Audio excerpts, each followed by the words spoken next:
எப்பவும் மட்டன் வாங்கினா ஒரே மாதிரி குழம்பு வைக்காம இந்த மாதிரி ரொம்ப சிம்பிளா வறுவல் செஞ்சு ரசத்தோடையும் சாம்பாரோடையும் வச்சு சாப்பிடும்போது டேஸ்ட் அல்டிமேட்டா இருக்கும்.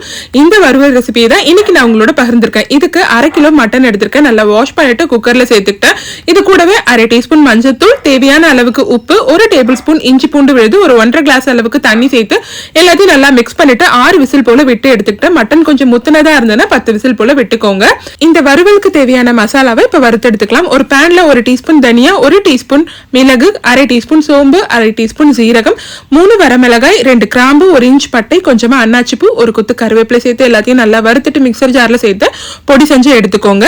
கடாயில தேவையான அளவுக்கு எண்ணெய் சேர்த்துட்டு எண்ணெய் நல்லா சூடானதும் 1/4 டீஸ்பூன் சோம்பு, ஒரு மீடியம் சைஸ் வெங்காயத்தை பொடி பொடியா நறுக்கி வச்சிருந்தேன், அதையும் இதோட சேர்த்துக்கிட்டு ஒரு கொத்து கருவேப்பிலை, 1 டேபிள் ஸ்பூன் இஞ்சி பூண்டு விழுது சேர்த்து எல்லாத்தையும் நல்லா வதக்கிட்டு வேக வச்சு வச்சிருந்த மட்டனையும் இதோட சேர்த்து நல்லா 2 கொதி வந்ததும் நம்ம அரைச்சு வச்சிருந்த பொடியில இருந்து 2 டேபிள் ஸ்பூன் போல சேர்த்து நல்லா மிக்ஸ் பண்ணி விட்டுட்டு தண்ணி நல்லா சுண்ணதும் நறுக்கின கொத்தமல்லி தூவி இறக்குனா சூப்பரான மட்டன் வறுவல் ரெடி ஆயிடுச்சு.